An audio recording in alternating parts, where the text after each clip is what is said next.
तर धरणगाव पोलीस स्थानकात एक पोस्कोचा गुन्हा दाखल झालेला आहे. नेमकं काय प्रकरण आहे? धरणगाव शहरातील एका शैक्षणिक संस्थेमध्ये एक शिक्षक कार्यरत होता. त्याचं नाव आहे राहुल जगन्नाथ अहिरे आणि त्या शाळेमध्ये देखील ती पीडिका शिकत होती. त्या पीडितेचा त्या शिक्षकांनी विश्वास संपादन करून तिच्यावर त्यांनी वेळोवेळी लैंगिक अत्याचार केल्याबाबत तिच्या आईने काल पोस्टेला तक्रार दिली. त्या अंतर्गत आपल्या पोलीस स्टेशनला BNS 64, 75, 77, 78 आणि पोक्सो ॲक्ट प्रमाणे गुन्हा दाखल केलेला आहे आणि आम्ही तात्काळ आरोपीतास अटक देखील केलेली आहे. सर, तो पीडितेचे काही खासगीतले व्हिडिओ फोटो त्याने काढले होते, त्याच्या आधारे तो ब्लॅकमेलिंग करत होता कधी विद्यार्थिनीला अशी हो, माहिती. पीडितेच्या आईने तिच्या तक्रारीमध्ये तीच म्हटलं होती.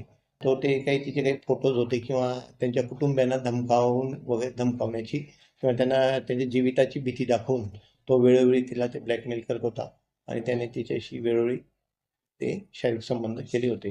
त्याबाबत आपल्याला तक्रार प्राप्त झाल्याने आपण तात्काळ त्यांची तक्रार पोस्टेला दाखल करून घेतली आणि आरोपीतास देखील अटक केलेली आहे आणि आता आम्ही आज त्याला माननीय न्यायालयात हजर करतो आहोत. सर, किती दिवसापासून हे लैंगिक शोषण सुरू होतं विद्यार्थिनीचं? पीडिताई 2022 मध्ये त्या शाळेमध्ये इयत्ता 9वी शिकत असताना तेव्हा त्याने त्या शिक्षकाने तिचा विश्वास संपादन केला होता.